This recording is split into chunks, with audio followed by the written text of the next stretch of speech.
India crime કવરેજમાં આપનું સ્વાગત છે। આપ જોઈ રહ્યા છો ઇન્ડિયા ક્રાઇમ કવરેજ। અમદાવાદ ગ્રામ્યના છારોડી વિસ્તારમાં એસએમસી દ્વારા મોટો દરોડો પાડવામાં આવ્યો છે।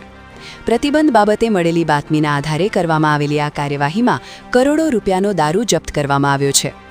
એસએમસીની ટીમે સાણંદ વિરમગામ હાઈવે નજીક માનસી ઇન્ડસ્ટ્રીઝના ખુલ્લા પ્લોટમાં રેડ કરી હતી।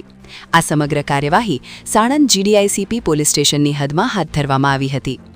દરોડા દરમિયાન કુલ 11,332 આઈએમએફએલ બોટલો જપ્ત કરવામાં આવી છે, જેની અંદાજિત કિંમત ₹81,92,782 જેટલી થાય છે।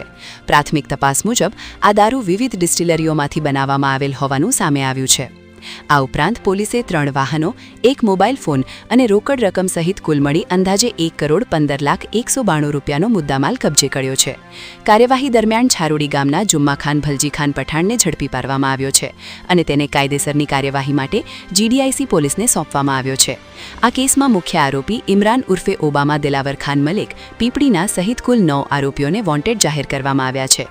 અન્ય વોન્ટેડ આરોપીઓમાં હનીફ ખાન મલિક, સોહેલ મુસ્તફા વાઘેલા, અબ્બાસ અબ્દુલભાઈ વાઘેલા તેમજ વાહનોના માલિકો અને ડ્રાઈવરો સહિત અનેક અજાણ્યા લોકોનો સમાવેશ થાય છે। હાલ એસએમસી દ્વારા તમામ આરોપીઓને ઝડપી પાડવા માટે તપાસના ચક્રો તેજ કરવામાં આવ્યા છે। Bureau report Fazal Pathan, Sanand, Ahmedabad.